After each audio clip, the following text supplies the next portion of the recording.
નમસ્કાર મિત્રો, એક વખત એક ગામમાં બે મિત્રો એક ઘોડા ઉપર ફરવા નીકળ્યા. બંને નક્કી કર્યું હતું સુખ દુઃખમાં સાથે રહીશું, સપોર્ટ કરીશું. આગળ જતા માર્ગમાં એક જંગલ આવ્યું. પાણી પીવા માટે બંને મિત્રો નીચે ઉતર્યા અને એક મિત્રએ પાણી પીને ઘોડા ઉપર ચડી ગયો. એટલામાં જંગલમાંથી જંગલી જનાવરનો ભયંકર અવાજ સંભળાયો. પહેલો મિત્ર ઝટપટ ઘોડાને એડી મારીને ઝડપથી ત્યાંથી નીકળી ગયો. બીજો મિત્ર ત્યાં જ રહી ગયો. જનાવર ધીમે ધીમે એની તરફ આગળ વધવા લાગ્યું.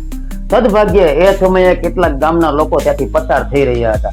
ગામ લોકોએ હિંમત કરી લાકડી અને હથિયાર વડે એ જનાવરને ભગાડી દીધું અને એ મિત્રને બચાવી પોતાના ગામ તરફ લઈ આવ્યા. થોડા સમય પછી બંને મિત્રો ગામમાં ભેગા થયા અને પેલા મિત્રએ પૂછ્યું, જનાવર આવ્યું ત્યારે તને ડર તો લાગ્યો હશે ને? પેલા મિત્રએ શાંતિથી જવાબ આપ્યો કે ડર મને જનાવરથી નહીં, પણ મને ડર એ વાતનો લાગ્યો કે મારું મિત્રતાપણું શબ્દોમાં રહી ગયું. તું મને મૂકીને જતો રહ્યો. તે એકવાર પણ મારું એવું ન વિચાર્યું કે મારું શું થશે. ગામ વાળા જો ન આવ્યા હોત તો આજે હું પણ અહીંયા ન હોત. મિત્રો, સાચી મિત્રતા સુખના સમયમાં નથી મપાતી, એની કસોટી મુશ્કેલીમાં થાય. જે મિત્ર મુશ્કેલી આવે, જોખમ આવે ત્યારે તમારી બાજુમાં ઉભો રહે, તમને સપોર્ટ આપે, એ જ તમારો સાચો મિત્ર છે. મિત્રો, આ વિડીયો વિશે તમારું શું કહેવું છે?